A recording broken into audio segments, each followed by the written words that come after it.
changements constitutionnels obligatoires. Votre vote affirmatif est essentiel. Le durcissement constant des réglementations financières à l'échelle mondiale pour lutter contre la fraude et le terrorisme économique signifie que le changement est inévitable. Début 2023, la Suisse a introduit une nouvelle loi exigeant que ces associations recevant ou envoyant des fonds à l'extérieur du pays, même à des fins caritatives ou sociales, soient inscrites au registre du commerce local, conformément aux nouvelles réglementations anti-blanchiment d'argent. La date limite de mise en conformité est le 1er juillet 2024.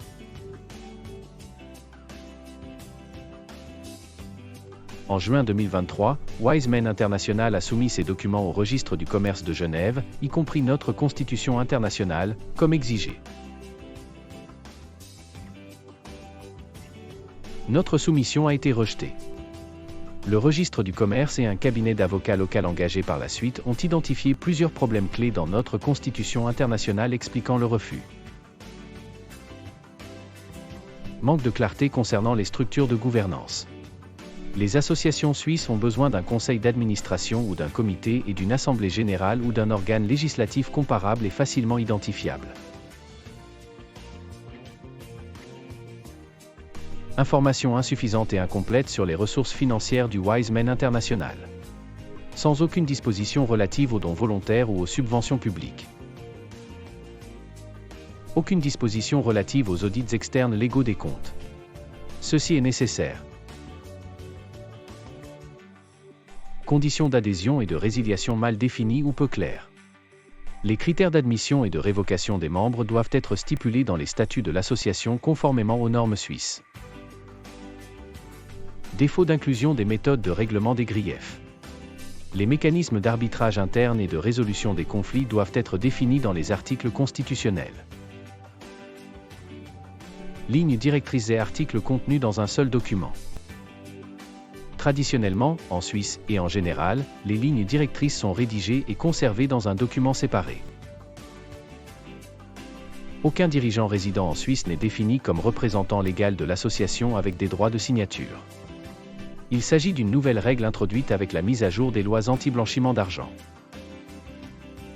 Alors, sur quoi allons-nous voter? Décrivons les principaux changements et impacts. Gouvernance. Renommer le Conseil international International Council en Assemblée législative des représentants et les dirigeants internationaux exécutifs International Executive Office en Comité exécutif international pour se conformer aux normes suisses. Mettre à jour et définir les rôles et les fonctions correspondant en conséquence. Je comprends que les autorités suisses ont besoin que nous modifions certaines de nos conditions de leadership pour les adapter à leurs règles.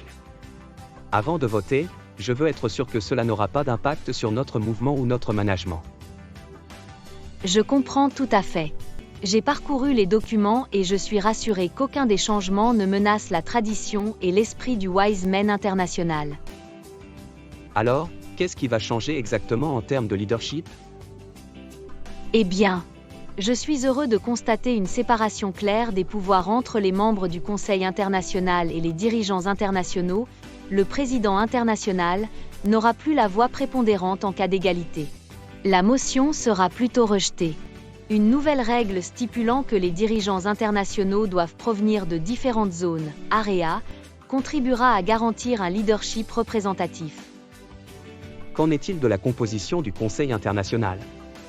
J'ai entendu dire que certaines choses seraient différentes, comme, par exemple, qu'il n'y aura plus désormais de dispositions pour les membres du Conseil des jeunes Young Council Members. Oui, c'est vrai. Cependant, rien n'empêche les jeunes de rejoindre le Conseil et nos clubs doivent assumer la responsabilité de nommer les bonnes personnes pour cette responsabilité. On nous a rappelé que réserver des sièges à des groupes d'intérêt particuliers va à l'encontre du concept d'égalité des chances et peut potentiellement éliminer de bons candidats de la course. Vous avez mentionné les nominations, je comprends que seuls les clubs en règle donc disposant de privilèges de vote sur les questions internationales peuvent participer au processus. Oui, c'est vrai. La nomination d'une personne pour siéger au Conseil est une tâche solennelle et très importante. Je suis d'accord qu'il devrait être réservé à nos clubs forts et actifs qui honorent les attentes liées à leur affiliation au Wiseman International. D'accord. Je peux l'accepter. J'ai également entendu dire que le secrétaire général international deviendrait membre des dirigeants internationaux, ce qui me semble être un changement assez important. Eh bien, ce n'est pas tout à fait vrai. Les autorités suisses insistent désormais pour qu'au moins un dirigeant soit résident dans le pays et agisse en tant que représentant légal de l'association. Pour satisfaire à cette exigence, le secrétaire général international a été inscrit sur la liste des membres du nouveau comité exécutif, mais sans droit de vote. Donc, en réalité, il n'a pas plus d'influence ni d'autorité qu'aujourd'hui. Que dois-je savoir d'autre ? Identifier les ressources de l'association comme les cotisations internationales de ses membres pour son budget de fonctionnement d'une part, et d'autre part, les contributions volontaires pour ses projets et programmes. Ajout d'une disposition pour les financements publics.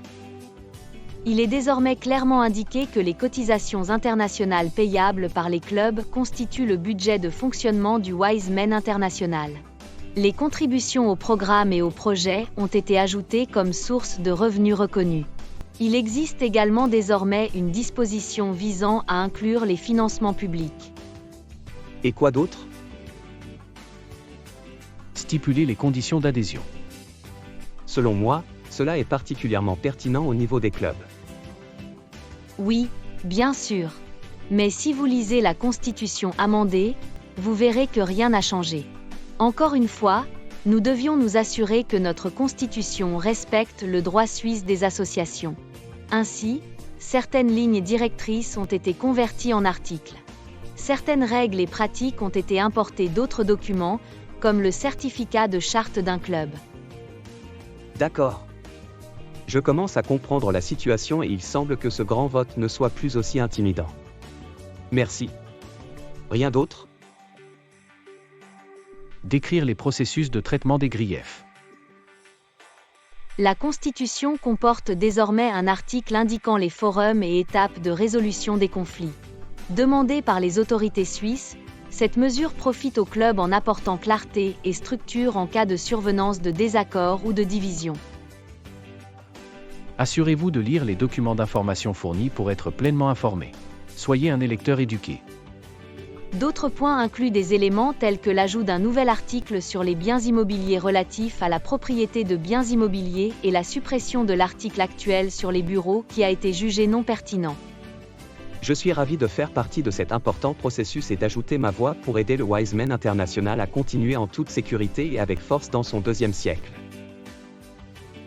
N'oubliez pas, il est essentiel d'approuver les modifications proposées afin de conserver le statut juridique du Wise Men International en tant qu'association à but non lucratif à visée mondiale basée à Genève et de maintenir tous les droits et avantages correspondants, tels que l'exonération fiscale. Wise Men International compte sur vous et votre soutien.